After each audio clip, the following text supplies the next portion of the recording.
আপনি হতে পারেন কওমি জামাতের, হতে পারেন জামাতের হতে পারেন হেফাজতের, হতে পারেন তাবলীগের। আপনি যেখান থেকে শুনছেন আমি অনুরোধ করে বলবো, আপনি আমাদেরকে শত্রু মনে করেন না, আমরাও আপনাদেরকে শত্রু মনে করি না। নিরপেক্ষভাবে আলোচনা শুনবেন। যদি আমারটা রাইট হয়, সত্য হয়, তাহলে রিসিভ করবেন। আর যদি আমারটা মিথ্যা হয়, আমারটা ফাউল হয়, ডাস্টবিনে ছুঁড়ে মারবেন। ঝগড়া করার কিছু নাই। বলেন ঠিক কিনা? কারণ আমরা চাই সত্য প্রকাশ করার জন্য, সত্য প্রচারের জন্য। নবী আসছে সত্য দিন প্রচারের জন্য। কথা বলেন ঠিক কিনা? রে আমার ইব্রাহিমপুরের মুসলমান, মুসলমানের আমার আল্লাহ কোরআনে বলেন, ওয়ালিল্লাহিল ইজ্জাতু ওয়া লিরাসূলিহি। আল্লাহকে সমস্ত ইজ্জত, সমস্ত সম্মান আল্লাহর। তারপরে আল্লাহ বলে ওয়ালি রাসূলিহি, এরপরে আমার রাসূলের। ওয়ালিল মুমিনিন, এরপরে মুমিনদের। এখন মুমিন বলতে এখানে মধ্যে আল্লাহর ওলিদেরকে বোঝানো হয়েছে। যেহেতু আপনারা আমাকে বেলায়েতের সাবজেক্ট দিয়েছেন, ওলিদের আলোচনা দিয়েছেন, আমি একটু এই দিক দিয়ে আলোচনা করব আপনাদেরকে মাঝে মধ্যে বোঝানোর জন্য। এক্সাম্পল স্বরূপ কিছু কথা বলবো, একটু ভালো করে রিসিভ করবেন। এরপরে আমার আল্লাহ কোরআনের পাকের শেষ আয়াতের শেষ অংশে বলেন, ওয়ালাকিন্নাল মুনাফিকিনা লা ইয়ালামুন।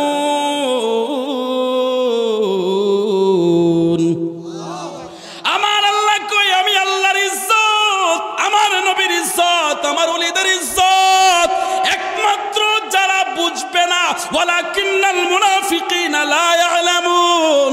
আল্লাহ কই যারা মুনাফিক তারা আমার ওলিদের ইজ্জত বুঝবে না। জোরে বলেন সুবহানাল্লাহ। রে আমার ইব্রাহিমপুরের মুসলমান, মুসলমানের ঝগড়া করার কিছু নাই, কিছু নাই। তাদের সাথে ডিভাইডেরও দরকার নাই। আল্লাহর কোরআন প্রমাণ করে যারা ওলিদের সম্মান বুঝে না তারা মুনাফিক। কথা বলেন ঠিক কিনা? আমি বলি না, আমি বলি না, আল্লাহর কোরআন বলে। কথা কোন ঠিক কিনা? যদি কোরআনের মধ্যে আয়াতটা 28 নাম্বার পারায় না পান তাহলে আমারে বইলেন, আমি বাইর করে দিব। আপনারা খুলে দেখেন, খুলে দেখেন সূরা মুনাফিকুন। কোন সূরা? রে আমার ইব্রাহিমপুরের মুসলমান, পড়ে পড়ে রে ইব্রাহিমপুরের মুসলমান, মুসলমানের ঝগড়া করার কিছু নাই, ঝগড়া করার কিছু নাই। যারা আল্লাহর ইজ্জত বুঝবে না, নবীর ইজ্জত বুঝবে না, ওলিদের ইজ্জত বুঝবে না, তারা মুনাফিক। কথা বলেন ঠিক কিনা? তো মুনাফিকের সাথে মুসলমানের কোনো সম্পর্ক নাই। কথা বলেন ঠিক কিনা? আল্লাহ কয় ইন্নাল মুনাফিকিনা ফিদ দারকিল আসফালি মিনান নার। আল্লাহ কয় মুনাফিকদের স্থান হলো জাহান্নামের সবচাইতে নিকৃষ্ট নিম্ন স্তরে। কথা কোন ঠিক কিনা? মুনাফিক কাফেরের চেয়েও নিকৃষ্ট, কাফেরের চেয়েও কি নিকৃষ্ট। কাফেরের একটা ক্লাস আছে, মুনাফিকের কোনো ক্লাসই নাই। কথা বুঝতে পারছেন?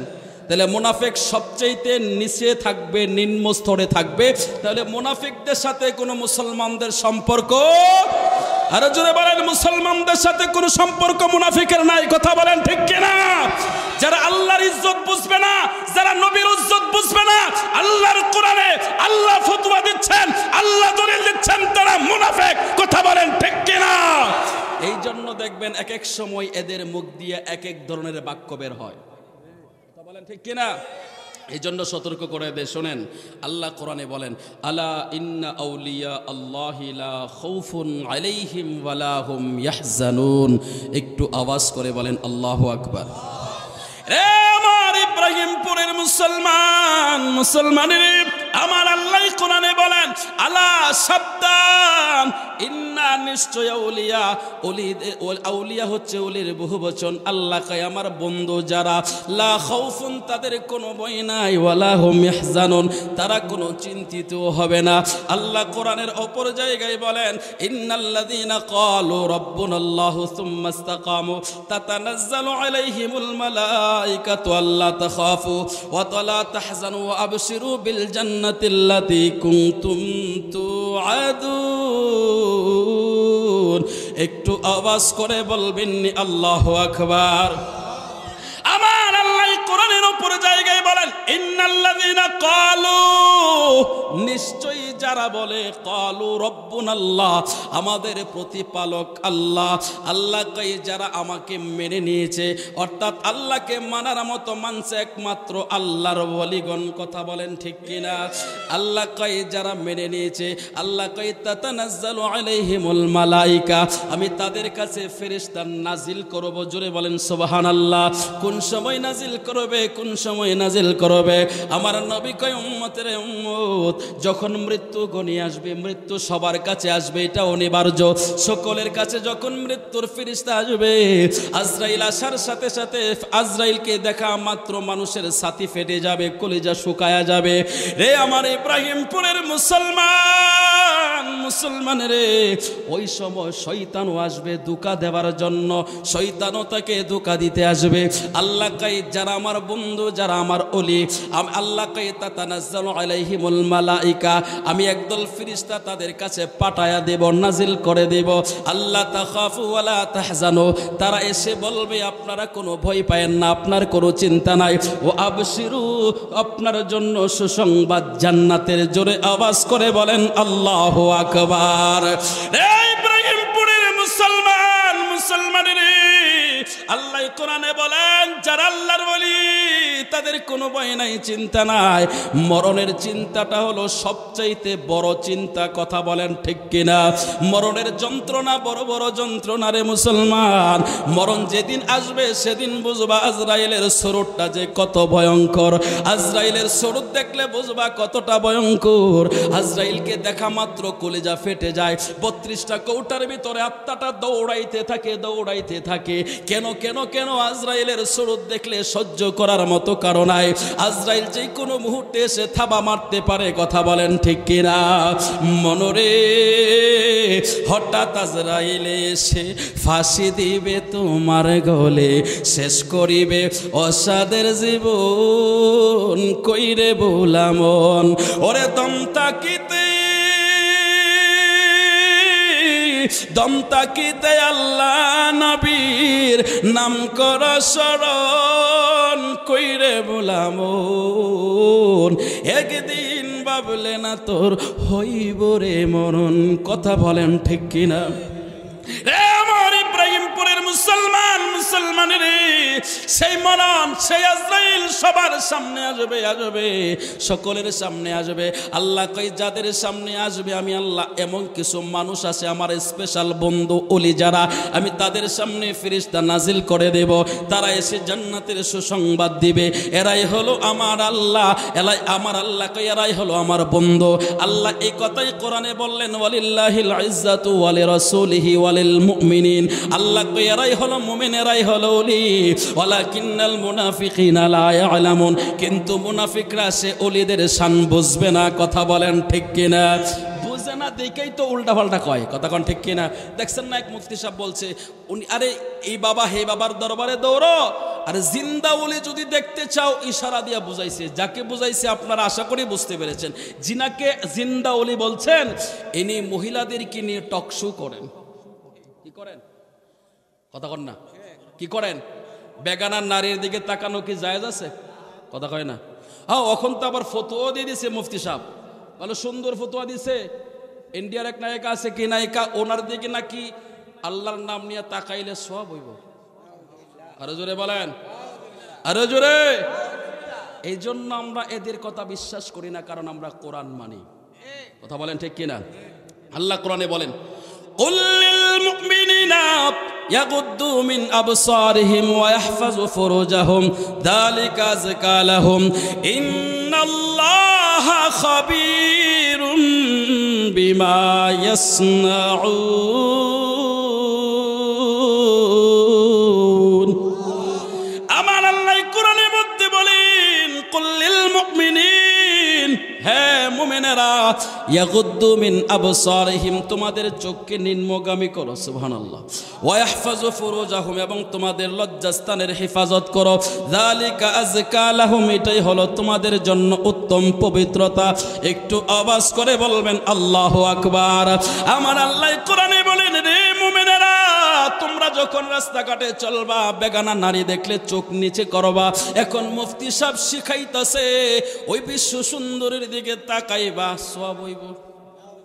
আরো জোরে, কোরআনের পক্ষে বলল না বিপক্ষে? আরো জোরে। কোরআন কয় তাকানো যাবে না, মুফতি কয় তাকাইবেন। তাহলে কোরআনের পক্ষে হইল না বিপক্ষে? ইনারা যদি তাফসির মাহফিল নাম দেয়, কোরআনের তাফসিরের কথা বলে, কোরআনের কথা বলে, এদের কথা কি বিশ্বাস করা যাবে? কোরআন বলে বেগানা নারীর দিকে তাকানো যাবে না, মুফতি সাহেব বলে তাকাইলে সওয়াব হবে, আল্লাহর নাম নিয়ে তাকাবেন। আমার তো বড় আফসোস লাগে, এটা কোন ধরনের মুফতি হলো আমার বুঝে আসে না।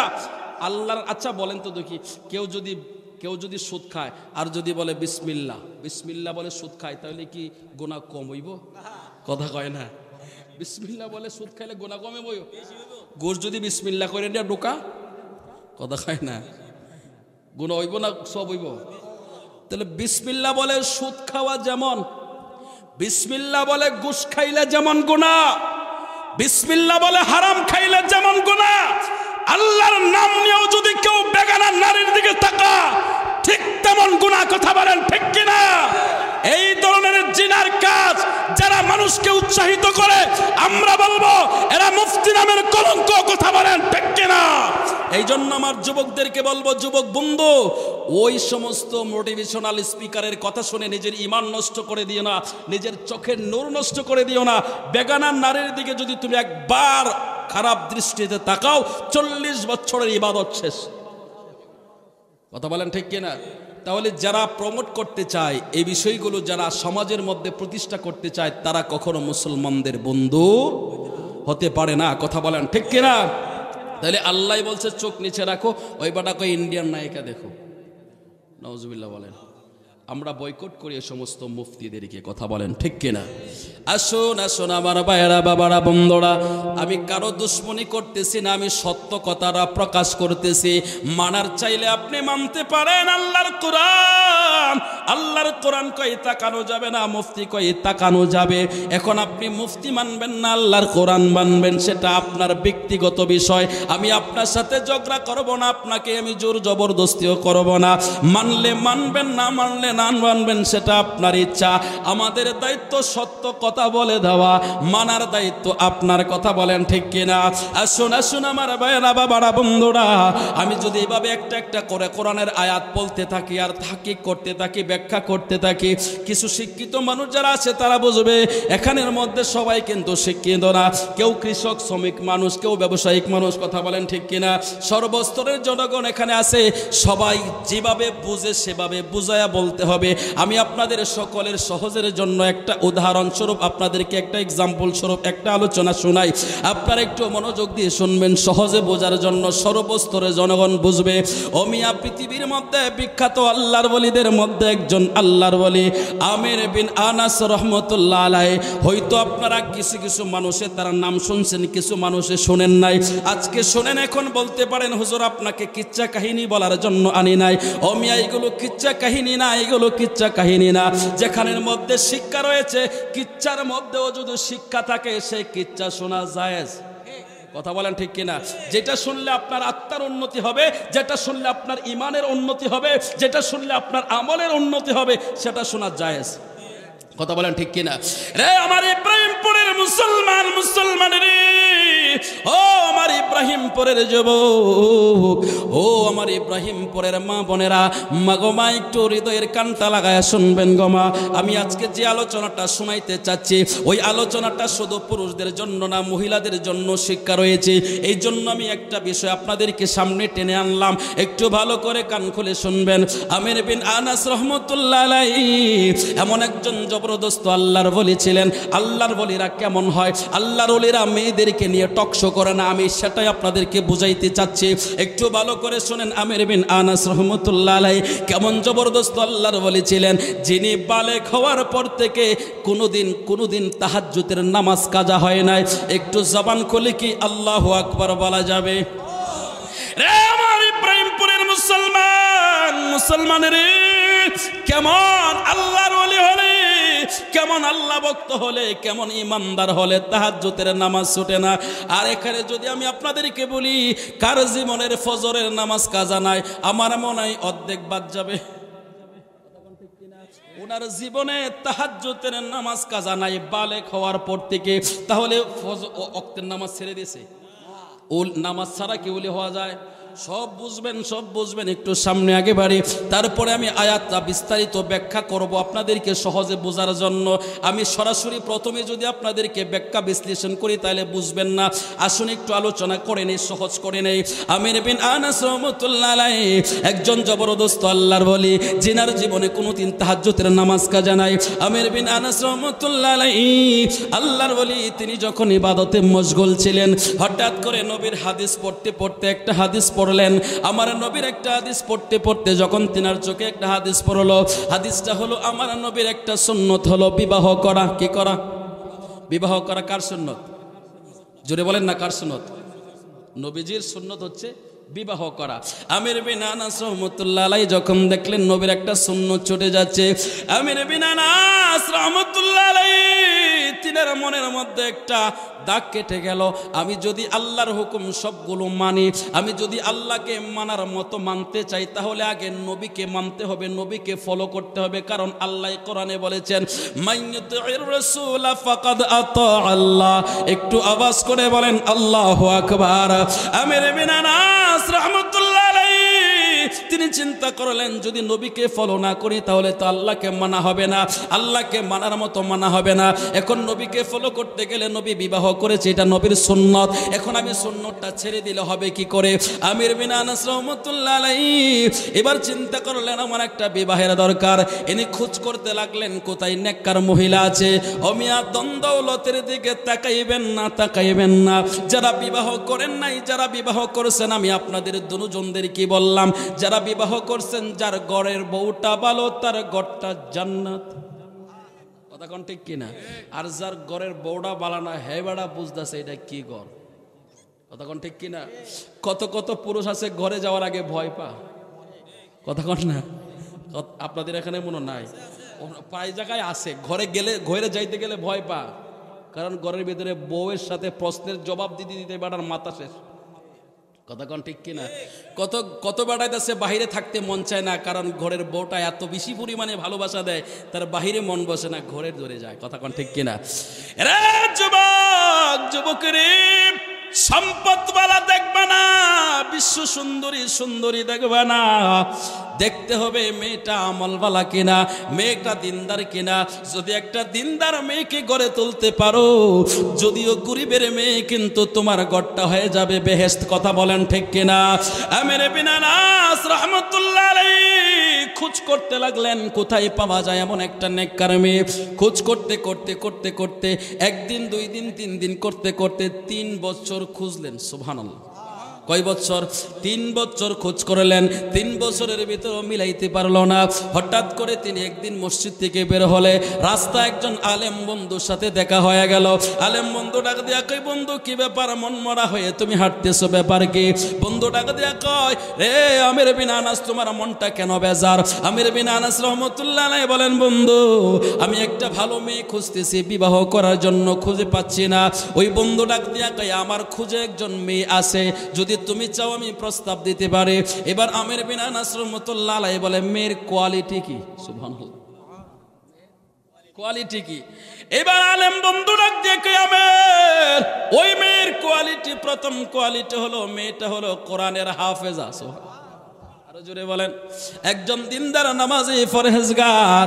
এবার আমির বিন আনাস রাহমাতুল্লাহ আলাইহি বলেন, ও বন্ধু, যে মেয়েটা কোরআনের হাফেজা, একজন দিনদার নেককার মহিলা, আমি দেখতেও চাই না মেয়ে সুন্দর না কালো, আমি শুধু কোরআনের হাফেজার দিনদার মেয়ের কথা শুনলাম, তোমার মুখে শুনলাম, আমার মন ভরে গেল, আমি ওই মেয়েকে বিবাহ করব। এবার আমির বিন আনাস রাহমাতুল্লাহ আলাইহি ওই বন্ধু ডাকা দিয়া কয়, রে আমের, তুমি যে বিবাহ করবা মেয়েটা কিন্তু তেমন সুন্দর না, শ্যামলা বরণ। কি বরণ? শ্যামলা বরণ। আমির বিন আনাস কয়, শ্যামলা বরণ কোনো সমস্যা নাই, ওকে অসুবিধা নাই। এবার আমির বিন আনাস রাহমাতুল্লাহ আলাইহি রাজি হয়ে গেল। এবার ইনাদের মধ্যে বিবাহ বন্ধন হয়। আনাস রাহমাতুল্লাহ আলাইহি যখন ফুলসজ্জায় বাসর ঘরে ঢুকলেন, ঢোকার পরে আমির বিন আনাস রাহমাতুল্লাহ আলাইহি সালাম দিয়ে ঢুকলেন। ঢোকার পরে যখন ওনার বিবি সালামের জবাব দিলেন, এবার স্বামীর দিকে আসছে সে কদমবুসি করার জন্য। স্বামীর কদমবুসি করলেন। আমির বিন আনাস রাহমাতুল্লাহ আলাইহি আস্তে করে যখন তার বিবির মাথার ঘুমটাটা খুললেন, খোলার পরে মনটা বেজার হয়ে গেল। আমির বিন আনাস রাহমাতুল্লাহ আলাইহি দিয়া কই, বন্ধু বলছে শ্যামলা, কিন্তু মেয়েটা এত কালো, চেহারার কাটিংও ভালো না, এই মেয়ে তো আমার সাথে যায় না। মনের মধ্যে একটা শয়তানে ওয়াসওয়াসা দিচ্ছে। কি দিচ্ছে? ওয়াসওয়াসা দিচ্ছে। এবার আমির বিন আনাস ঘর থেকে বের হয়ে গেল।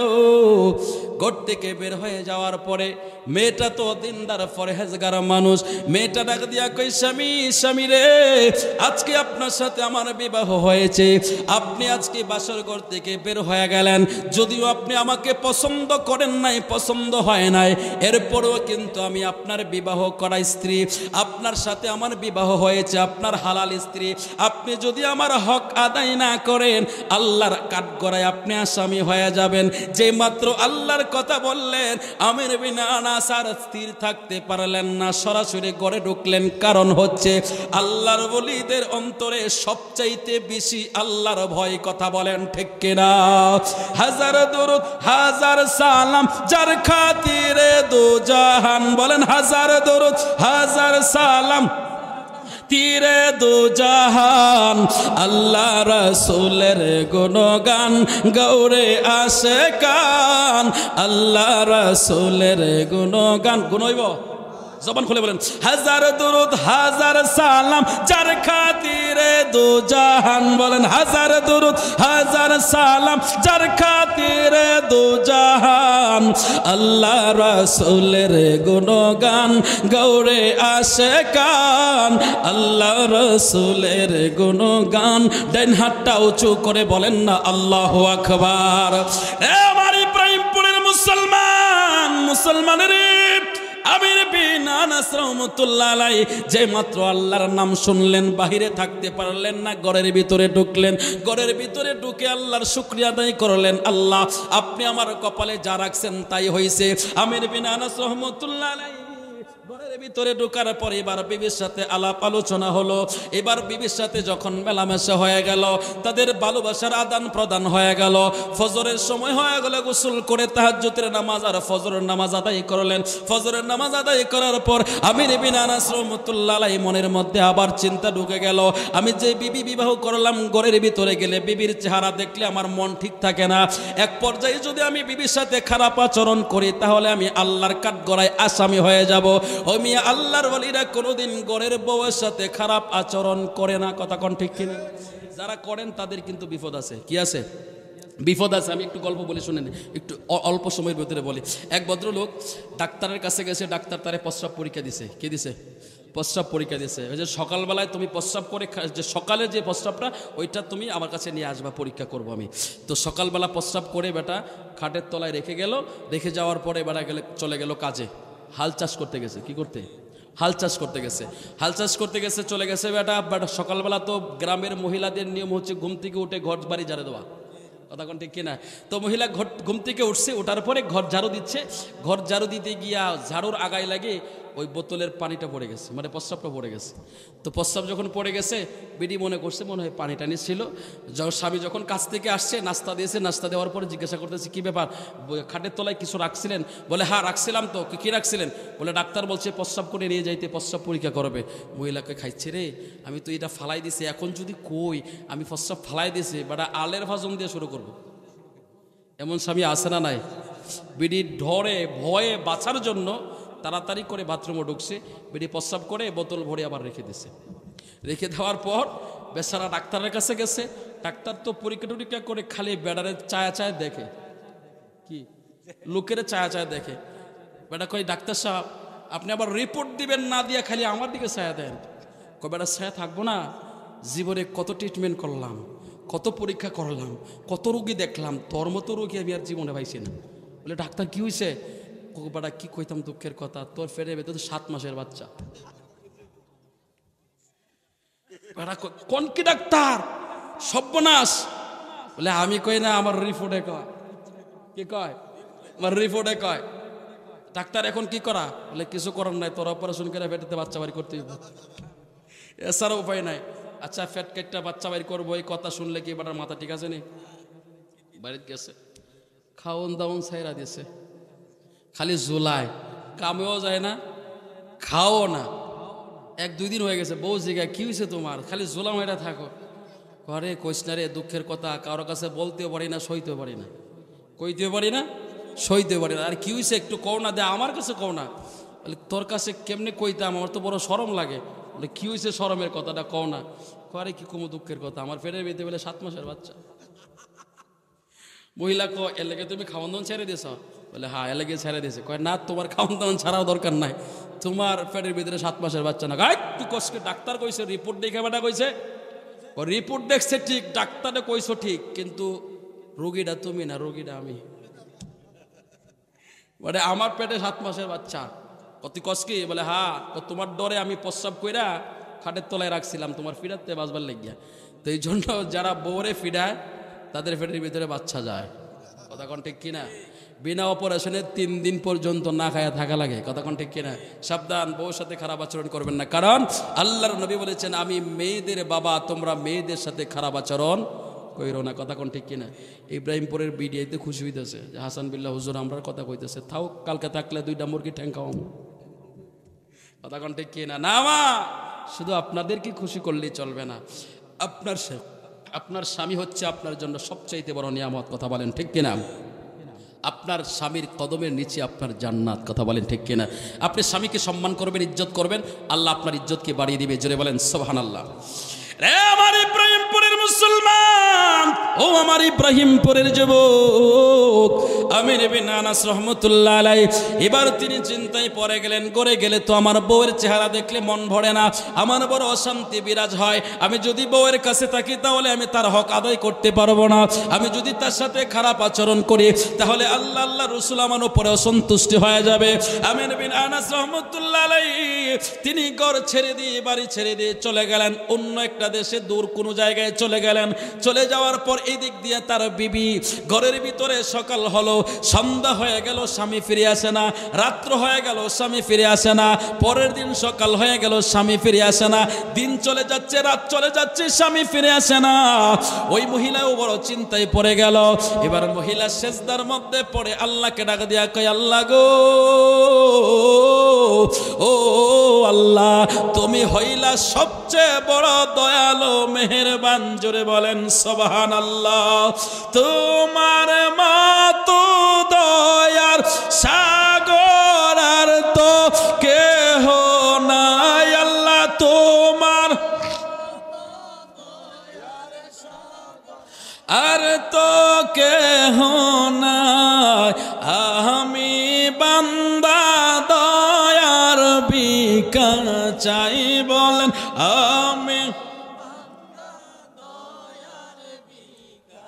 ও আল্লাহর বান্দা ডাইন হাতটা উঁচু করে বলেন না আল্লাহু আকবার।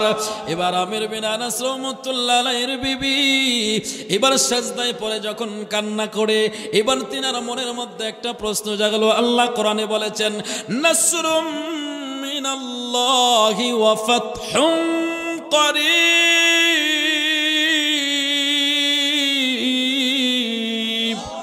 আল্লাহ কয় আল্লাহর সাহায্য মুমিনদের নিকটবর্তী। জোরে বলেন সুবহানাল্লাহ।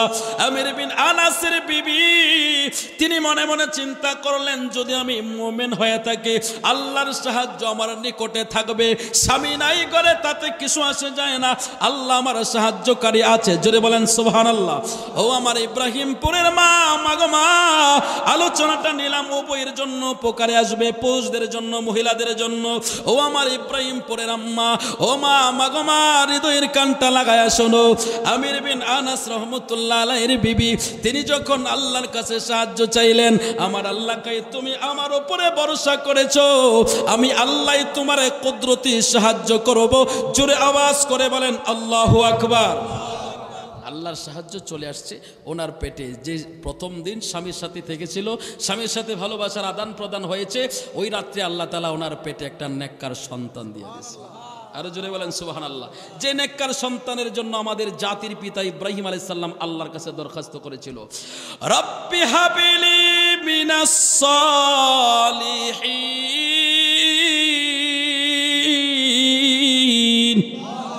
রবের কাছে প্রার্থনা করলেন, হে আমার রব, হে আমার প্রতিপালক, আমাকে একটা নেককার সন্তান দেন। আল্লাহ কয় ফাবাশশারনাহু বিগুলামিন হালিম, আমি আপনাকে নেককার সন্তানের সুসংবাদ দিলাম। আমির বিন আনাস রাহমাতুল্লাহ আলাইহির বিবি তিনি ছিলেন কোরআনের হাফেজা। আল্লাহর কোরআন যখন পড়েন, আল্লাহর কোরআনের মধ্যে ওনার ভিতরের প্রশ্নগুলো সহজ হয়ে যায়। জোরে বলেন আল্লাহু আকবার। আমার আল্লাহ তার পেটের ভিতরে একটা নেককার সন্তান দিয়া দিল। আমির বিন আনাস রাহমাতুল্লাহ আলাইহির বিবি সন্তান যখন পেটে আসলো, তিনি যখন বুঝতে পারলেন সন্তান পেটের ভিতরে, আমির বিন আনাস রাহমাতুল্লাহ আলাইহির বিবি এবার আল্লাহর কোরআন শুরু থেকে শেষ পর্যন্ত তেলাওয়াত করতে লাগলেন। ও মিয়া, যারা কোরআনের হাফেজ তারা চাইলে প্রতিদিন এক কোরআন খতম করতে পারে। কথা বলেন ঠিক কিনা? আমির বিন আনাস রাহমাতুল্লাহ আলাইহির বিবি এবার তিনি চিন্তা করলেন, যেহেতু আমার কেউ নাই, আর যার কেউ নাই তার জন্য আছে আল্লাহ। কথা বলেন ঠিক কিনা? এবার প্রতি রাত্রে তিনি কোরআন তেলাওয়াত করেন, প্রতি রাত্রে কোরআন তেলাওয়াত করেন। সকাল হয়ে যা কোরআন তেলাওয়াত করেন, সন্ধ্যায় কোরআন তেলাওয়াত করেন। এভাবে কোরআন যখন জারি রাখলেন, আমার আল্লাহ তাআলা তার উপরে সাহায্যের দৃষ্টি দিলেন। এবার আমার আল্লাহ তাআলা ওই আমির বিন আনাস রাহমাতুল্লাহ আলাইহির বিবির পেটের ভিতরে নেককার সন্তান বড় হতে লাগলো। ও আমার ইব্রাহিমপুরের যুবকেরা শোনো, দিন মাদান যখন মাদের পরে আসে, যখন মায়ের প্রসব বেদনা শুরু হয়ে যায়, একমাত্র মা ছাড়া পৃথিবীর কেউ বুঝবে না। আমির বিন আনাস রাহমাতুল্লাহ আলাইহির বিবির যখন প্রসব যন্ত্রণা শুরু হয়ে গেল, ইনি ঘরের ভিতরে চিন্তা করে আর আল্লাহকে ডাকে, আল্লাহ আজকে আমার প্রসব যন্ত্রণা শুরু হয়ে গেল, পাশে যদি আমার স্বামী থাকতো বড় ভালো লাগতো। আজকে আমার পাশে আমার মা নাই, বাবা নাই, আমার স্বামীও আমার পাশে নাই। আল্লাহ সাহায্যকারী তুমি, আমি জানি তুমি নিশ্চয়ই আমাকে সাহায্য করবা। জোরে বলেন আল্লাহু আকবার। ইব্রাহিমপুরের যুবকেরে, আমির বিন আনাস রাহমাতুল্লাহ আলাইহির বিবির যখন প্রসব যন্ত্রণা শুরু হয়ে গেল, প্রসব যন্ত্রণাটা এমনি শুরু হয় না। ও ইব্রাহিমপুরের যুবকেরা রে, শোনো, ভালো করে শোনো। প্রসব যন্ত্রণাটা তখন শুরু হয় যখন সন্তান মায়ের কলিজায় লাথি লাগায়া দেয়। জোরে আওয়াজ করে বলেন আল্লাহু আকবার। এরে আমরা বলি না, মেডিকেল সায়েন্সের ডক্টররা বলে একটা সন্তান যখন মায়ের পেটের ভিতরে থাকে, একটা না, দুইটা না, তিনটা না, 4 থেকে 4,500 লাথি মায়ের কলিজায় লাগায়া দেয়। ইব্রাহিমপুরের যুবক, কোন মায়ের সাথে তুমি খারাপ আচরণ করো জানোনি? আল্লাহর নবী বলেন, সন্তান যখন মায়ের পেটের ভিতরে থাকে, সন্তানের পাটা সরাসরি মায়ের কলিজা বরাবর থাকে। ওই সন্তান মায়ের কলিজার মধ্যে যতবার লাথি মারে, মায়ের পেটের ভিতরে যন্ত্রণা শুরু হয়ে যায়। এর রাতের গভীর রজনীতে, শীতের রাত্রে যখন সন্তান মায়ের পেটের কলিজার ভিতরে লাথি লাগায়া দেয়, লাথিটা দেওয়ার সাথে সাথে মায়ের ঘুমটা ভেঙে যায়। মা ডান কাত হইয়া শুইতে পারে না, যন্ত্রণা হয়, বাম কাত হইয়া শুইতে পারে না, যন্ত্রণা হয়। রে ইব্রাহিমপুরের মুসলমান, ওই মাটা সারাটা রাত দাঁড়ায় থাকে। কথা বলেন ঠিক কিনা? ওই মা সারা রাত দাঁড়ায় থাকে। সকালবেলা মায়ের চোখগুলো ফুলে যায় কান্না করতে করতে। এরপরও কারো কাছে বলে নাই যে সন্তান পেটের কলিজায় লাথি দিছে, কারণ সন্তানটা লড়াচড়া করলে মায়ের শান্তি লাগে। কথা বলেন ঠিক কিনা? ওরে প্রসবের কি ব্যথা মা জানে সে কথা, মরিয়াও যেন মায়ের মরণ হইল না। কথা বলেন ঠিক কিনা? মায়ে ঠেকিয়া সন্তানের দায়, অকালে মায় প্রাণ হারায়। কথা বলেন ঠিক কিনা? সেই মায়ের সাথে তোমরা বেয়াদবি করিও না, ওই মা বড় দামি নিয়ামত। কথা বলেন ঠিক কিনা? আমির বিন আনাস রাহমাতুল্লাহ আলাইহির বিবি যখন প্রসব যন্ত্রণা শুরু হয়ে গেল, আমার নবী কয় উম্মত রে উম্মত, এমনি এমনি প্রসব যন্ত্রণা শুরু হয় না। সন্তান যখন মায়ের কলিজায় লাথি দেয়, লাথি দিয়ে সন্তান যখন দুনিয়ায় আসে, ওই মায়ের কলিজার মধ্যে এত বেশি পরিমাণে ব্যথা হয়, ওই মা ওই ব্যথাটাই সহ্য করতে পারে না, প্রসব যন্ত্রণাটা মা সইতে পারে না। মায়ের ভীষণ কষ্ট হয়, ওই অবস্থায় অনেক মা মারা যায়। কথা বলেন ঠিক কিনা? আমার আদরিনী মা, আমার সোহাগিনী মা, এই পৃথিবী মায়ের সাথে হয় না তুলনা। বলো, এই দুনিয়ায় মায়ের সাথে হয় না তুলনা। কথা বলেন ঠিক কিনা? ইব্রাহিমপুরের যুবক যুবকরে, আমির বিন আনাস রাহমাতুল্লাহ আলাইহির বিবি যখন প্রসব যন্ত্রণা শুরু হয়ে গেল, আমার আল্লাহ কয় আমি তোমারে শান্তির ব্যবস্থা করে দেব। আমার আল্লাহ শান্তির ব্যবস্থা করে দিল, সন্তান প্রসব হয়ে গেল। আমির বিন আনাস রাহমাতুল্লাহ আলাইহির বিবি সন্তান যখন কোলে পাইল, স্বামী হারা যন্ত্রণা, দুনিয়ার সব যন্ত্রণা বইলা গেল। কারণ হইল, মা যখন সন্তানের মুখ দেখে রে, মায়ের সমস্ত কিছু যন্ত্রণা সন্তানের মুখ দেখা বইলা যা। কথা বলেন ঠিক কিনা? হাতে পায়ে তেল মাইখা মাই দিল শক্ত করে, প্রস্রাব পায়খানায় আমি মায়ের কোলে করি, তবু না মারাগ হইল, বিজল গুয়ে মতে, আমারে শোক নাই রাখিয়া মাথাকে বিজাতে। কথা বলেন ঠিক কিনা? রে ইব্রাহিমপুরের যুবক যুবকরে, ওই মাটা বড় দামি নিয়ামত। আমির বিন আনাস রাহমাতুল্লাহ আলাইহির বিবি সন্তানের মুখ দেখে সকল যন্ত্রণার কথা বইলা গেল। এবার সন্তানকে লালন পালন করতে লাগলো। আস্তে আস্তে করে সন্তান বড় হতে লাগলো, বড় হতে লাগলো, বড় হতে লাগলো। এই দিক দিয়ে আমির বিন আনাস রাহমাতুল্লাহ আলাইহি দীর্ঘদিন পরে তিনি বাড়ির কথা মনে হইল। ইনি চিন্তা করলেন, আজকে থেকে আমি বাড়ি ছেড়ে দিয়েছি, একদিন, 2 দিন, 3 দিন না, 25 বছর। কয় বছর? 25 বছর পর আমির বিন আনাস বাড়ির কথা মনে হয়েছে। চিন্তা করলো, 25 বছরে মনে হয় আমার বউ তো আর বাড়িতে থাকবে না। 25 বছর তো কোনো মেয়ে লোক স্বামী ছাড়া থাকতে পারে না, কিন্তু দিনদার মহিলা যদি হয় 25 বছর না, সারা জীবন থাকবে। কথা বলেন ঠিক কিনা? আর যদি বদগার সুন্দরী আনো, গড়ে তোমারে পাশে রাইকা নাঙ্গের লগে কথা কইব। কথা কোন ঠিক কিনা? এই জন্য নেককার মেয়ে দেখে বিবাহ করো, আর না হয় তোমার জীবন শেষ। কথা বলেন ঠিক কিনা? আমির বিন আনাস 25 বছর পর চিন্তা করলো, মনে হয় আমার বউ নাই, আমি বাড়িতে চলে যাই, বাড়িতে ফিরে যাই। এবার যখন বাড়ির দিকে রওনা দিল, আসার পরে দেখে রাস্তাঘাট সব পরিবর্তন হয়ে গেল। বলেন তো, 25 বছর আগে আপনাদের ইব্রাহিমপুরের রাস্তাঘাট এমন ছিল? পরিবর্তন হয়েছে না? পরিবর্তন হয়ে গেল, মসজিদ হয়ে গেল, এলাকার ভেতরে ভালো ভালো প্রতিষ্ঠান হয়ে গেল। আমির বিন আনাস রাহমাতুল্লাহ আলাইহি আস্তে আস্তে, ওই দিনটা ছিল জুমার দিন, তিনি চিন্তা করলেন আজকে জুমার নামাজটা মসজিদেই পড়ে নেই। এবার মসজিদের ভিতরে ঢুকলেন, ঢোকার পরে তিনি তাকায়া দেখলেন এত বড় মসজিদ, মসজিদের ভিতরে মুসল্লি 1 2 জন না, প্রায় 3 থেকে 4 হাজার মুসল্লি। জোরে আওয়াজ করে বলেন আল্লাহু আকবার। ও আমার ইব্রাহিমপুরের মুসলমান রে, ইব্রাহিমপুরের মুসলমান শুনো, আমির বিন আনাস রাহমাতুল্লাহ আলাইহি মসজিদের ভিতরে মুসল্লি দেখে বড় অবাক হয়ে গেল। ইনি চিন্তায় পড়ে গেল, এত মুসল্লি কোনো তো দিন তো মসজিদে দেখে নাই, এত মুসল্লি, এই মুসল্লিদের ইমামতি জানি কে করে।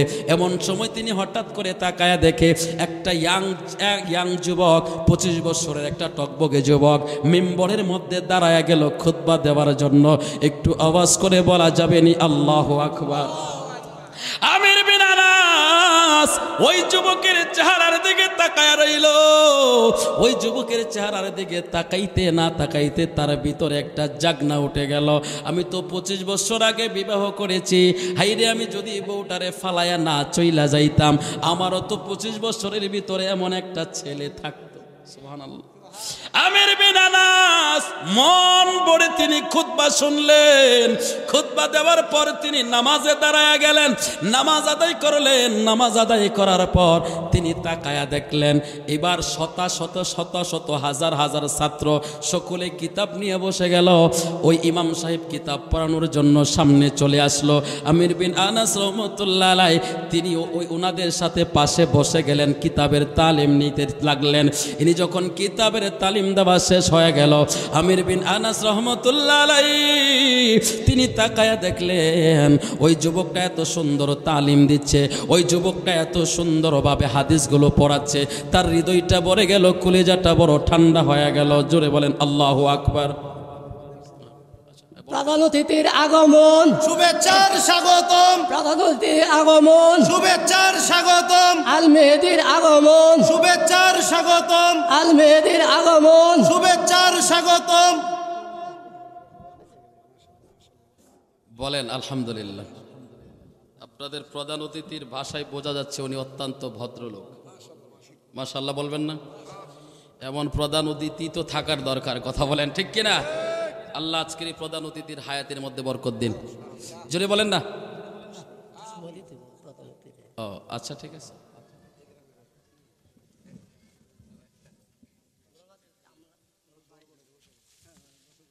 আসসালামু আলাইকুম ভাইজান।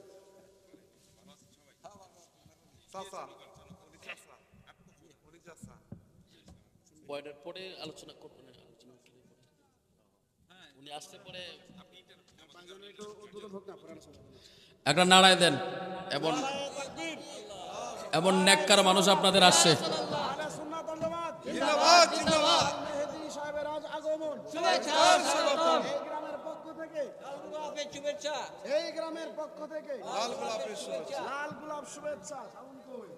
এটা হবে না, এটা হবে না, আমি দিচ্ছি। নারে তাকবীর, নারে রিসালাত।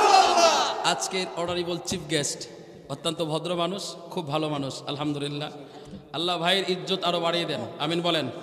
কারণ যিনি আমার নবীর হাদিসকে রহিমপুরের যুবক হন, ওই হাদিসের ক্লাসের মধ্যে বসে গেলেন। বসে যাওয়ার পরে তিনি এবার মন ভরে হাদিসের তালিম নিচ্ছেন। তালিম নেওয়ার পর আমির বিন আনাস রাহমাতুল্লাহ আলাইহি হাদিস যখন শেষ, দর্শ যখন শেষ হয়ে গেল, হাদিসের ক্লাস শেষ হয়ে গেল, আমির বিন আনাস রাহমাতুল্লাহ আলাইহি তাকায়া দেখলেন মানুষজন ওই ইমাম সাহেবের কাছ থেকে বিদায় নিচ্ছে, ছাত্ররা বিদায় নিচ্ছে, সবাই একে একে করে বিদায় নিয়ে চলে যাচ্ছে। আমির বিন আনাস রাহমাতুল্লাহ আলাইহি বিদায় নেন না। আমির বিন আনাস রাহমাতুল্লাহ আলাইহি উঠে আস্তে আস্তে করে ইমাম সাহেবের কাছে গেলেন। ইমাম সাহেবের কাছে যাওয়ার পর আমির বিন আনাস রাহমাতুল্লাহ আলাইহি তার চেহারার দিকে তাকায়া রইছে। ইমাম সাহেব ডাক দিয়া কই, কি ব্যাপার, আপনি আমার দিকে এমন ভাবে তাকিয়ে আছেন কেন? আমির বিন আনাস রাহমাতুল্লাহ আলাইহি বলেন, আপনার চেহারার দিকে তাকাইলে কেন জানি আমার মনে হয় আপনি আমার বড় আপন। আরে জোরে বলেন না সুবহানাল্লাহ। ইমাম সাহেব ডাক দিয়ে বলেন, আপনার কাছে আমাকে বড় আপন মনে হয়, আপনি কে, আপনার পরিচয় কি? কই, আমার নাম হলো আমির বিন আনাস। সুবহানাল্লাহ। এবার তিনি বললেন, রে যুবক ইমাম, তোমাকে দেখে আমার বড় ভালো লেগেছে, আমার হৃদয়ের মধ্যে বড় শান্তি লেগেছে। আমি মুসাফির মানুষ, আমাকে যদি তোমার সাথে একটু সময় দিতা, তোমার সাথে আমি তোমার একটু বাড়িতে যাইতে চাই, তোমার সাথে তোমার মেহমান হতে চাই। এবার ইমাম সাহেব ডাক দিয়া কই, আপনার কোনো সমস্যা নাই, আমি আপনাকে আমার বাড়িতে নিয়ে যাব, কিন্তু আমার বাড়িতে আমার মা আছে, আমার মায়ের অনুমতি ছাড়া আমি আপনাকে বাড়িতে নিতে পারবো না। জোরে বলেন সুবহানাল্লাহ। এবার তিনি মসজিদ থেকে বের হলেন। বের হওয়ার পরে লোকদেরকে জিজ্ঞাসা করলেন, কি ব্যাপার, মসজিদের বাইরে আপনারা দাঁড়িয়ে আছেন কেন? লোকেরা ডাক দেয়া কই, আমাদের ইমাম সাহেব বের হবে, হুজুরের কাছ থেকে আমরা পরা পানি নিব, দোয়া নিব, হুজুর আমাদের জন্য দোয়া করবে, এই জন্য আমরা শত শত মানুষ দাঁড়িয়ে আছি। এবার তিনি বললেন, এই লোকের নাম কি বলেন? এবার ওই লোকেরা, ওই মুসল্লিরা সবাই ডেকে বললেন, আপনি কি জানেন না ওনার নাম? আপনি শুনেন নাই? উনি হলেন এই জামানার সবচাইতে বড় জ্ঞানী ব্যক্তি, ওনার নাম, উনি হলেন বড় দার্শনিক, উনি হলেন বড় হাদিস বিশারদ, ওনার নাম হলো ইমাম মালিক রহমতুল্লাহ আলাইহি। জোরে আওয়াজ করে বলেন আল্লাহু আকবার। ইমাম মালিক যেই কথাটা শুনলেন আমির বিন আনাস বড় অবাক হয়ে গেল। যার কথা হাদিসের কথা, যার কথা কুফা নগরী পর্যন্ত আলোচনা হয়, যার কথা আরব আমিরাতে আলোচনা হয়, ইনি সেই ইমাম মালিক। ইমাম মালিক তো বড় আশেকে রসুল, জুড়ে বলেন আল্লাহু আকবার। আরে কেমন আশেকে রসুল ইমাম মালিক! আরে আল্লাহর ওলিরা কেমন হয়, কেমন চরিত্রের হয় শোনো। ও আমার ইব্রাহিমপুরের মুসলমানের আল্লাহর ওলিরা কেমন হয় ভালো করে শুনে নাও। ইমাম মালিক রহমতুল্লাহ আলাইহি যখন শেষ বয়সে আসলেন, ইনি মদিনা ছেড়ে মক্কায় আসতে চায় না, হজে আসতে চায় না। ইনি বড় চিন্তায় পড়ে গেল, আমি যদি মক্কায় চলে যাই, আমার যদি মদিনাতে আমার মরণ না হয়, আমি নবীর দেশে যদি না থাকতে পারি, মনের ভিতরে চিন্তা, নবীর কতটা ভালোবাসা অন্তরে থাকলে এই চিন্তা হয়। এবার ইমাম মালিক রাতের বেলায় যখন ঘুমাইলেন, রাতের বেলায় ঘুমানোর পরে এনার এই স্বপ্নের ভিতরে হযরতে আজরাইলের সাথে মোলাকাত হয়ে গেল। একটু জোরে আওয়াজ করে বলবেন নি আল্লাহু আকবার। রে ইব্রাহিমপুরের মুসলমানের আল্লাহর ওলিরা আজরাইলের সাথে দেখা হয়। আপনার সাথে দেখা হইলে জীবন শেষ, কথা কোন ঠিক কিনা? আজরাইলের সাথে আপনি আমার দেখা হইলে জীবন শেষ, কিন্তু আল্লাহর ওলিদের সাথে দেখা হইলে আল্লাহর ওলিরা শেষ হয় না। এখানে আপনার আর আমার আর আল্লাহর ওলিদের মধ্যে ব্যবধান, কথা বুঝতে পারছেন? তো আল্লাহর ওলিদের ইজ্জতের চাদর ধরে কেউ টান দিলে এটা আমরা সহ্য করতে পারি না। এবার ইমাম মালিক রহমতুল্লাহ আলাইহি, এবার যখন ইমাম মালিক রহমতুল্লাহ আলাইহি তাকায়া দেখলেন আজরাইল, এবার আজরাইলকে প্রশ্ন করলেন, ভাই আজরাইল, আমি তোমার সাথে একটু কথা বলতে চাই। এবার কি কথা বলতে চান? ইমাম মালিক রহমতুল্লাহ আলাইহি বলেন, আজরাইল, তুমি তো মানুষের জান কবজ করো রে ভাই আজরাইল। ও আজরাইল, আমি জানতে চাই আমার মরণটা কখন হবে। যদি তুমি বইলা দিতা, আমি একটাবার যায় হজ করে আসতাম, মক্কায় ঘুরে আসতাম, আল্লাহর ঘরটা তাওয়াফ করে আসতাম। আজরাইল আলাইহিস সালাম সাথে সাথে 5টা আঙ্গুল দেখাইলেন, জোরে বলেন সুবহানাল্লাহ। ইন্নাল্লাহা ইয়ামুরুকুম আন তুআদ্দুল আমানাতি ইলা আহলিহা, জোরে আওয়াজ করে বলেন আল্লাহু আকবার। এবার যখন 5টা আঙ্গুল দেখাইলেন, দেখানোর পরে ইমাম মালিক রহমতুল্লাহ আলাইহি ঘুম ভেঙে গেল। ঘুম ভাঙার পরে চিন্তা করলেন, আজরাইল আমারে 5 আঙ্গুল দেখাইলো, আমি কি 5 দিন বাঁচবো, 5 মাস বাঁচবো, 5 বছর বাঁচবো, না 5 মিনিট বাঁচবো, কোনোটাই তো বুঝলাম না, কথা কোন ঠিক কিনা? বড় চিন্তায় পড়ে গেল। এবার স্বপ্নের ব্যাখ্যা, স্বপ্নের তাবির কে দিবেন? ওই জামানার মধ্যে একজন আল্লাহওয়ালা ব্যক্তি ছিলেন ইমাম ইবনে সিরিন রহমতুল্লাহ আলাইহি, যিনি স্বপ্নের ব্যাখ্যা দিতেন, স্বপ্নের তাবির দিতেন। ইমাম মালিক রহমতুল্লাহ আলাইহি ওনার ছাত্রকে পাঠাইয়া দিল, যাও ইবনে সিরিনের কাছে যায়া বলো, একজন আল্লাহওয়ালা ব্যক্তি, একজন আল্লাহর বান্দা, ইনি স্বপ্নে দেখেছে আজরাইলকে। আজরাইল 5টা আঙ্গুল দেখাইছে, এটার ব্যাখ্যা কি? এই ব্যাখ্যাটা বলে দাও, কিন্তু তুমি আমার নাম বলতে পারবা না। জোরে বলেন সুবহানাল্লাহ, আরো জোরে বলেন আল্লাহু আকবার। রে ইব্রাহিমপুরের মুসলমানের ইমাম মালিক রহমতুল্লাহ আলাইহি যখন এই কথা বলে দিলেন, ইবনে সিরিন রহমতুল্লাহ আলাইহি যখন বললেন, কে স্বপ্নটা দেখছে, স্বপ্নটা কে দেখছে, তার নাম বলো।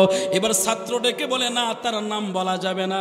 ইবনে সিরিন ডাক দিয়া কই, যদি নাম না বলো, তুমি না বললেও আমি জানি স্বপ্নটা কে দেখছে। আরো জোরে বলেন আল্লাহু আকবার। আরে ডুব দিলে রূপ দেখতে পাবি রে, তুই ডুব দিলে রূপ দেখতে পাবি রে, পাবে তোর খুদে মহাজন, পাবে তোর খুদে মহাজন। পীরের দিল দরিয়ায় ডুবে দেখ ওরে আমার মন, পীরের দিল দরিয়ায় ডুবে দেখ ওরে আমার মন। দিল যখন হবে খাঁটি, বুঝতে পারবে উজান বাটি, কোথায় কি রতন আছে সেই নদীর ওই গম্ভীর তীরে, আছে সেই নদীর ওই গম্ভীর তীরে, কত মানিক আর কাঞ্চন, কত মানিক আর কাঞ্চন। পীরের দিল দরিয়ায় ডুবে দেখ ওরে আমার মন। জোরে আওয়াজ করে বলেন আল্লাহু আকবার। আপনার কাছে বললে আপনি বলতে পারবেন? এই কথা বলতে পারবেন? বলতে পারবেন না। ইবনে সিরিন কয়, আমি জানি কে স্বপ্ন দেখছে। সুবহানাল্লাহ। এবার ছাত্র ডাক দিয়ে বলেন, ওগো আল্লাহর ওলি ইবনে সিরিন, আপনি কেমনে জানলেন স্বপ্ন কে দেখেছে? বলে, আমি আন্দাজ করেছি, আইডিয়া করেছি, আর আমি জানি। সুবহানাল্লাহ বলেন। বলে, এই জামানার মধ্যে এই স্বপ্ন একমাত্র ইমাম মালিক ছাড়া দ্বিতীয় কেউ দেখতে পারে না। আর জোরে বলেন আল্লাহু আকবার। ছাত্র বড় অবাক হয়ে গেল। ইবনে সিরিন ইমাম মালিকের কথা বললেন, ইমাম মালিকের কথা বললেন। ওই ছাত্র ডাক দিয়া কয় আপনি কি করে জানলেন? কই আরে ইমাম মালিক তো কত বড় আশিকে রাসূল। ইমাম মালিক যখন ছাত্রদেরকে দর্শ দিচ্ছেন, হাদিস পড়াচ্ছেন, ইমাম মালিক রহমতুল্লাহ আলাইহির পিছন দিয়া তার জামার ভিতর একটা বিষাক্ত বিচ্ছু ঢুকে গেল। বিচ্ছু ওনার শরীরের মধ্যে দংশন করতেছে, কামড় দিচ্ছে, সারা শরীর বিষে বিষাক্ত হয়ে যাচ্ছে। চোখ দিয়া টপ টপ টপ টপ করে পানি এগুলো হাদিসের কিতাবের মধ্যে পড়তেছে। ছাত্ররা অবাক হয়ে গেল, অবাক হয়ে গেল। ছাত্ররা ডাক দেয়া কয় উস্তাদ, যে জীবনে কতদিন আপনার কাছে দর্শ দিলাম, হাদিস পড়লাম, কি ব্যাপার আজকে আপনি এমন ভাবে কান্নাকাটি করতেছেন? উস্তাদ কথা বলে না। হাদিস পড়ানো কমপ্লিট করার পর ইমাম মালিক ডাক দিয়া কয় দেখো তো আমার জামার ভিতরে কি। এবার যখন ছাত্ররা জামাটা টান দিল, টান দেওয়ার পরে দেখে ইমাম মালিকের পিঠের মধ্যে শতাধিক কামড়ের দাগ। জোরে বলেন আল্লাহু আকবার। এ মুসলমান, আল্লাহর ওলি এমনি এমনি আল্লাহর ওলি হয় না, এমনি এমনি আল্লাহর ওলি হয় না। ছাত্ররা ডাক দিয়া কই উস্তাদজি, যখন বিচ্ছু প্রথম কামড় দিয়েছে তখনই তো আপনি হাদিস বন্ধ করে দিতে পারতেন। ইমাম মালিক কই আমি কেমনে হাদিস পড়ানি বন্ধ করে দিব? আমি যখন হাদিসটা শুরু করি তখন আমার মনে হয়ে যায় নবীর কথা। রে আশিকে রাসূল, রে ইব্রাহিমপুরের মুসলমান, মুসলমান রে। ইমাম মালিক কই ছাত্ররা তোমরা শুনো, আমার নবী যখন হাদিস বলতো সাহাবীরা এমন ভাবে নবীর সামনে বসে যাইতো, এমন ভাবে নবীর সামনে থাকতো রে, মাথার মধ্যে পাখি বসে যাইতো, কথা বলতো না। ও মিয়া কেমন নবীর হাদিসের সম্মান করতো সাহাবায়ে কারাম। আজকে বড় ভালো লাগছে আপনাদের চিফ গেস্ট আমার নবীর কথাটা, দ্বীনের কথাটা, কোরআনের কথাকে সম্মান করেছে। চাইলে উনি পারতো নবীর দ্বীনের আলোচনাটা মাঝখান দিয়ে কথা বলতেন, কিন্তু বলেন নাই। ইনি তাজিম করেছে, সম্মান করেছে। আল্লাহ এনার সম্মান বাড়ায় দেখ, সবাই বলেন আমিন। ইমাম মালিক ছাত্রদেরকে ডাক দেয়া কই রে ছাত্ররা তোমরা তো জানো না, আমি যখন হাদিসের দরজ দিতে থাকি, আমি যখন নবীর নামের হাদিসটা শুরু করি ক্বালা রাসূলুল্লাহ সাল্লাল্লাহু আলাইহি ওয়াসাল্লাম, আমার বলতে দেরি হয় রে, আমার হৃদয়টা নবীর রওজায় যাইতে দেরি হয় না। ও মায়ার নবী গো তুমি প্রেম শিখায়া কোথায় লুকাইলা বলো? ও মায়ার নবী গো তুমি প্রেম শিখায়া কোথায় লুকাইলা? আমরা কেমনে যাব তোমার কাছে নবী, কেমনে তোমার কাছে স্বপ্নে এসে বলো না তুমি প্রেম শিখায়া কোথায় লুকাইলা? ও আমার ইব্রাহিমপুরের যুবক, আমার নবীর মহব্বতে দুইটা হাত তুইলা নবীরে দেখায় একটা ডাক দিয়া কন্যা ইয়া রাসূলুল্লাহ। রে বন্ধু, বন্ধু রে, এটা তো ইমাম মালিকের কথা। আমার বাংলাদেশের নোয়াখালীর জন্ম সদরউদ্দিন নামে একজন মুন্সি ছিল, যার কথাটা আমি আপনাদেরকে এক মিনিটে শোনায় দেই। সদরউদ্দিন মুন্সি ইনি এক মাহফিলের মধ্যে বসা, ওই মাহফিলের মধ্যে কলকাতা আলিয়া মাদ্রাসার হেড মুহাদ্দিস আলোচনা করতেছিলেন। এবার সদরউদ্দিন মুন্সি ওই মাহফিল থেকে বসে হঠাৎ করে দাঁড়ায়া গেল। দাঁড়ায় যাওয়ার পরে সদরউদ্দিন মুন্সি ডাক দিয়া কই হুজুর আল্লাহর হস্তে ক্ষমা করবেন, আপনার এই হাদিসটা বল। জুড়ে বলেন সুবহানাল্লাহ। কলকাতার আলিয়া মাদ্রাসার হেড মুহাদ্দিস তিনি ডাক দিয়া কই রে বেটা তুমি মাঝখান থেকে দাঁড়াইলা, তোমার কোয়ালিটি কি? তুমি আমাকে বল ধরতে আসছো, তুমি কোন মাদ্রাসার মুহাদ্দিস? সদরউদ্দিন মুন্সি ডাক দিয়া কই হুজুর গুস্তাকি মাফ করবেন, আমি কোনো মুহাদ্দিস টুহাদ্দিস না, আমি কোনো মুহাদ্দিস না, আমি হইলাম একটা মক্তবের হুজুর। সুবহানাল্লাহ। তুমি মক্তবের হুজুরে আমারে বল ধরতে আসছা? এবার সদরউদ্দিন মুন্সি ডাক দিয়া কই উস্তাদজি গুস্তাকি মাফ করবেন, আমি আপনাকে বল ধরলাম, আপনি হাদিস খুলে দেখেন, যদি আমারটা সত্য হয় মেনে নেবেন, আর যদি আমারটা মিথ্যা হয় বাদ দিয়ে দিবেন, এখানে ঝগড়া করার কিছু নাই। হাদিস খুলে দেখে সদরউদ্দিন মুন্সিরটাই সত্য। সুবহানাল্লাহ বলেন। এবার মধ্যে ডাক দিয়া কই সদরুদ্দিন রে সদরুদ্দিন, ব্যাপার কি রে সদরুদ্দিন, তুমি কেমনে জানলা, কেমনে বুঝলা এই হাদিস যে বল আমি বললাম তুমি কেমনে বললা? সদরুদ্দিন মুন্সি কই হুজুর আপনি যখন হাদিস শুরু করলেন, আপনি কালা রাসূলুল্লাহ বলার সাথে সাথে আমার মুরাকাবা এসে গেছে। আরো জোরে বলেন আল্লাহু আকবার। ও মুহাদ্দিস সাহেব, আমি যখন মুরাকাবায় হালতে চলে গেলাম, আমি দেখি আমার নবী আমার সামনে দিয়ে যাচ্ছে। সুবহানাল্লাহ বলেন। আমার নবী ডাক দিয়া কয় সদরুদ্দিন, সদরুদ্দিন রে এই হাদিসটা বল, তুমি সঠিকটা বলে দাও। আমার নবী বইলা দিছে, এই জন্য আমি বলটা ধরতে পেরেছি। আমি আপনাদেরকে একটা কথাই বুঝাইতে চাইলাম, যদি বাংলার জমিনে নোয়াখালীর জমিনে বৈশা সদরুদ্দিন মুন্সি মদিনা থেকে নবীকে দেখতে পারে, শুধু দেখা না নবীর সাথে কথা বললেন, নবী সঠিক হাদিস বললেন, সেই সঠিক হাদিস ব্যাখ্যা করলেন, ওই নবীরে যদি কেউ কয় মরা নবী, এটা কি আমরা মুসলমান মানতে পারিনি? আরো জোরে বলেন আল্লাহু আকবার।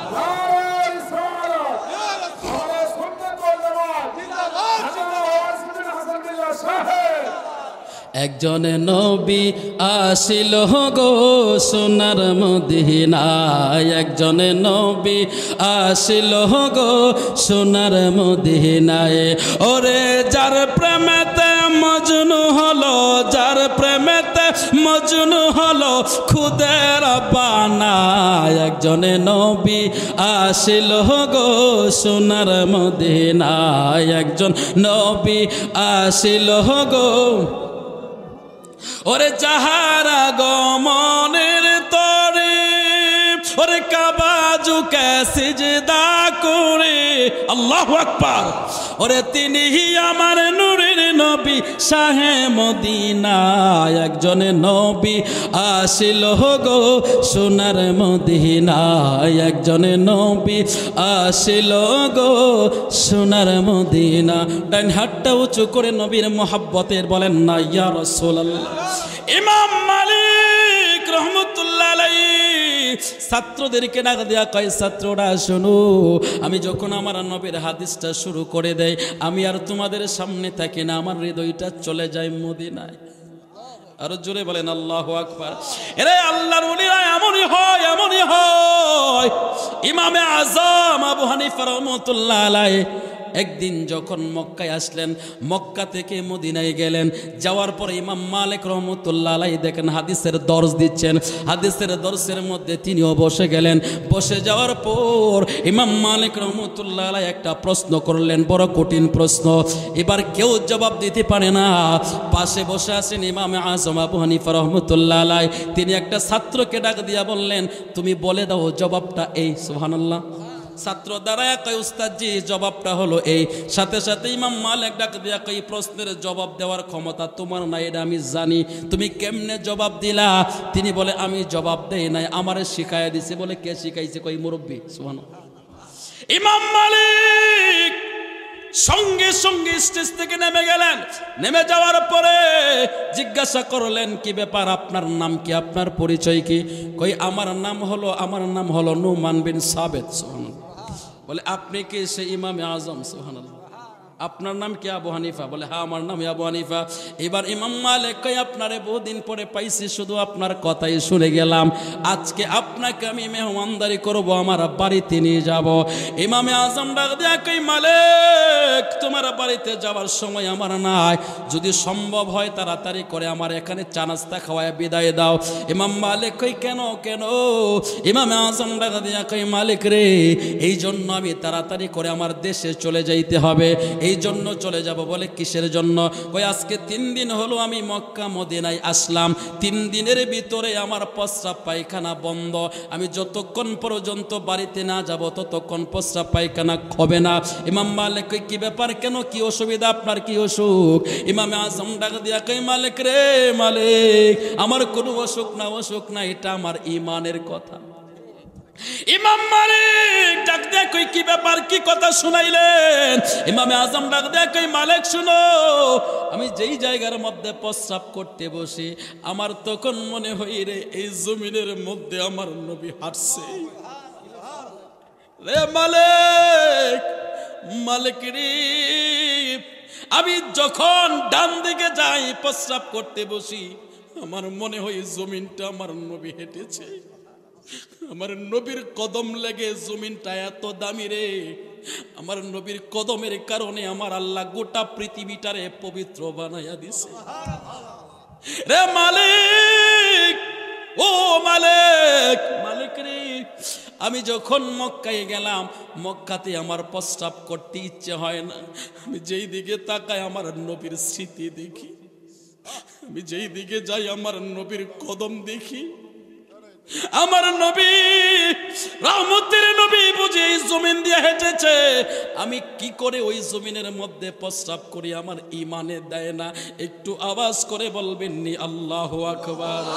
নবী তুমি আমার হয়ে যাও, বলেন নবী তুমি আমার হয়ে যাও।